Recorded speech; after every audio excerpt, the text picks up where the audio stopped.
మన తెలంగాణలో మొట్టమొదటి ఫ్యాక్టరీ అవుట్లెట్ మన ముకుంద జ్యువెలర్స్ లో లైట్ వెయిట్ ఆభరణాలు కలెక్షన్స్ ఎన్నెన్నో అన్ని జ్యువెలరీస్ పై VA కేవలం 2 to 12% మాత్రమే. విచ్చేయండి ముకుంద జ్యువెలర్స్. బీఆర్ఎస్ పైన అలాగే మాజీ మంత్రి హరీష్ రావు పైన ఇటు కాంగ్రెస్ పార్టీ ఇప్పుడు మీడియా కమిటీ చైర్మన్ సామా రామ్మోహన్ రెడ్డి సంచలన ఆరోపణ చేశారు. క్షుద్ర పూజలకు తెరలేపారు అనేటువంటి సంచలన ఆరోపణలు చేస్తున్నారు. మరి ఏంటి అంత ఆధారాలు ఏమున్నాయి, పూర్తిగా డేట్లతో సహా చెప్తున్నామన్నారు రామ్మోహన్ రెడ్డి గారు. అసలు ఏంటి క్షుద్ర పూజలు అనేది ఇంకా ఈ కాలంలో కూడా ఉన్నాయా? మీ ఆరోపణలు బీఆర్ఎస్ పార్టీ పైన అలాగే ముఖ్యంగా హరీష్ రావు పైన ఏంటి, మీరు ఏం చెప్పదలుచుకున్నారు? ఇప్పుడు ఉన్నాయా లేవా, నమ్ముతామా నమ్మమా అనేటటువంటి వ్యవహారం కాదు.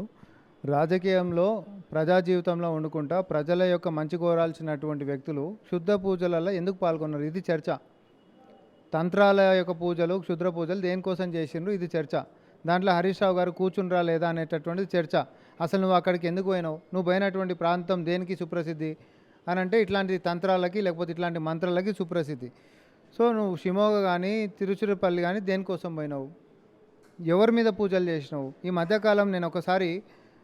మధ్యకాలం హరీష్ రావు గారు కానీ బీఆర్ఎస్ పార్టీ నాయకులు కానీ చేసినటువంటి మనం గమనించుకుంటే ఎలినో ప్రభావం అనేటటువంటి దాంతో రైతులు మొత్తం ఆగమైపోవాలే అని చెప్పి టీవీలో లైవ్లో మాట్లాడిన దాకా వారి యొక్క నీచపు ఉద్దేశము ప్రజల ముందు పెట్టిండ్రు. ఈరోజు ఇట్లాంటివి కొన్ని బయటకు వస్తూనే ఉంటాయి. ఆగవు కదా, నిజాలు ఎప్పుడు దాగవు కాబట్టి. సో రైతులు కష్టాల పాలు కావాలి, రైతులు సర్వనాశనం కావాలి, రాష్ట్రం సర్వనాశనం కావాలి అనేటటువంటి ఒక ఉద్దేశంతో హరీష్ రావు గారు ఏదైతే చేసినరో ఈ అంశాలని మేము లేవనెత్తినాము. నువ్వు దేనికోసం సర్వనాశనం కావాలని చెప్పి ఈరోజు పూజలు చేస్తున్నావు, ఎవరు కీడెంచి చేసినావు? మీరు ఎట్లా డిసైడ్ అవుతారు అవి రాష్ట్రం కోసమే, రాష్ట్రం నాశనం కావాలని చేసిరని? క్షుద్ర పూజలు అనేది ఒక అమెండ్మెంట్, మళ్ళీ ప్రభుత్వం మీద చేశారని మీరు అంటున్నారు.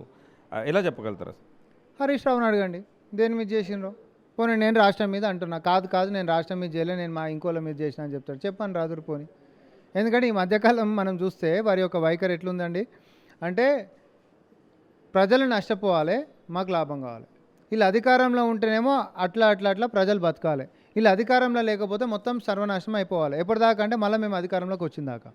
మేము ఉంటేనే మీ జీవితాలు బాగుంటాయి, మేము లేకపోతే అసలు మీరు అందరు నాశనం అయిపోతారు అనేటటువంటి ఒక కుచిత బుద్ధి ఏదైతే ఉందో అది హరీష్ రావు గారు చూపిస్తూనే ఉన్నారు కదా ఈ మధ్యకాలం. ఆయన వి ప్రకాష్ గారి యొక్క వీడియో కూడా నేను అందుకనే ఇందాక కూడా చూపించిన. ఆయన ఏమని మాట్లాడిండు లైవ్లో అంటే, అవును నేను దేవునికి మొక్కుతున్నా, ఏది కరువు రావాలని చెప్పి మొక్కుతున్నా అన్నాడు. అంటే ఎందుకంత పైశాచి వినిపించండి.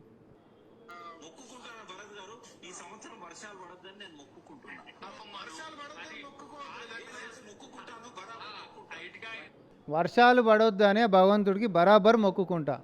ఇంతకు మించినటువంటి పాపిష్ట ఆలోచనలు ఇంకేమైనా ఉంటాయా? వాళ్ళేమో విద్యార్థులకు ఉద్యోగాలు, నిరుద్యోగుల పట్ల వాళ్ళ కోసం అటు సంగ్రామ సదస్సులు పెడుతున్నారు, మీరేమో ఇలాంటి ప్రెస్ మీట్లు పెడుతున్నారు. విద్యార్థుల కోసమే నిరంతరం పోరాటం చేస్తామంటున్నారు. మీరు ఇలాంటి ప్రెస్ మీట్ పెట్టడం దేనికి సంకేతం? భయ్యా ఐఎమ్ సౌండ్ లిటిల్ కాంట్రవర్షియల్. వాళ్ళు నిరంతరం విద్యార్థులతో చేస్తుంది వాళ్ళని రెచ్చగొట్టి నలుగురిని చంపుదామని. వాళ్ళ యొక్క మాటల్ని నమ్మి రోడ్ ఎక్కేసేసి పిల్లలు ఒక 4-5 చచ్చిపోతే దాని మీదకించి రాజకీయం చేద్దామనేటటువంటి కుట్రలకి బీఆర్ఎస్ పార్టీ చేస్తూ ఉంది. కానీ విఘ్నులైనటువంటి నా యొక్క తెలంగాణ విద్యార్థులు ఎవరైతే ఉన్నారో వీళ్ళ నీచపు బుద్ధి, వీళ్ళకు నీచపు చరిత్ర తెలుసు కాబట్టి గతంలో ఇట్లనే కిరోసిన్ పోసుకొని అగ్గిపెట్లు దొరికినటువంటి నీచులు చేసినట్టు రాజకీయం ఏందో అందరికీ తెలుసు. వాళ్ళని చూసి స్ఫూర్తి పొందినటువంటి వాళ్ళేమో అమరవీరులు అయిపోయారు. తర్వాత వాళ్ళ అడ్రస్లు కూడా దొరకలేదని చెప్పి నీచులు అధికారంలోకి వచ్చినాక. ఎందుకే ఉద్యమ పార్టీ కాదంటే కాదు మాది ఫక్త్ రాజకీయ పార్టీ అని అన్నారు. తర్వాత అదే కొలువులు ఇవ్వకపోతే చచ్చిపోయినటువంటి బోడ సునీల్ దగ్గరికి నుంచి మొదలు పెట్టుకుంటే ప్రవళిక అనేటటువంటి అమ్మాయి చచ్చిపోతే కొలువు రాక, లేదు లవ్ అఫైర్ తోటి చచ్చిపోయిన క్యారెక్టర్ అసాసిన్ చేసిన దాకా వారి యొక్క నీచపు పరిపాలన ఎట్లుండదో మనందరం చూసినాం. సర్పంచులు చచ్చిపోయిన ఉండే, ఆడ దాంట్లో చచ్చిపోయిన వాళ్ళు ఎవరు, ఆర్టీసీ కార్మికులు చచ్చిపోయిన ఉండే, టీచర్లు చచ్చిపోయిన ఉండే, సో రైతులు చచ్చిపోయిన ఉండే.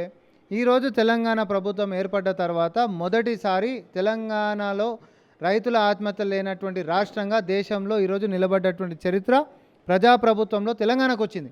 నీ ఎప్పుడు అట్లాంటిది ఉందా చెప్పు? నేనైతే లెక్కలే మాట్లాడుతున్నా, కేంద్రం ఇచ్చిన లెక్కలే మాట్లాడుతున్నా. సో ఇప్పుడు కూడా ఏంటంటే ఏదో ఒకటి చెప్పాలి. అగో మిమ్మల్ని ముఖ్యమంత్రి ఇట్లా అన్నారు, మిమ్మల్ని అట్లా అన్నారు, మీరు రెచ్చిపోండి, పోయి అది చేయండి. రీసెంట్గా ఒకరిని చూసినాం కదా మనం, పోయి ఆఫీసులు తలగబెట్టండి, లేకపోతే ధ్వంసం చేయండి, రైలు పట్టాలు గోచి పడేసేయరి, ఏమవుతుంది మా అంటే కేసులు అయితే. అంటే ఎవరు ఈ రెచ్చగొట్టేసేస్తే కేసులు అయితే ఆ కొట్లాటలలో 4 చచ్చిపోతే ఆ సావుల మీదకించి మళ్ళీ రాజకీయాలు చేయాలనేటటువంటి ఈ హంతకులు ఎవరైతే ఎవరో వీళ్ళని రాజకీయ బహిష్కరణ చేయాల్సినటువంటి అవసరం ఉంటుంది. పాలనలో వైఫల్యమైన వాళ్ళు, ప్రతిపక్షంలో వైఫల్యమైన వాళ్ళు, సద్బుద్ధిలో లేనటువంటి వాళ్ళు, భవిష్యత్తులో కూడా మంచి కోరుకునేటోళ్ళు కాదు. వీళ్ళు అవసరమా?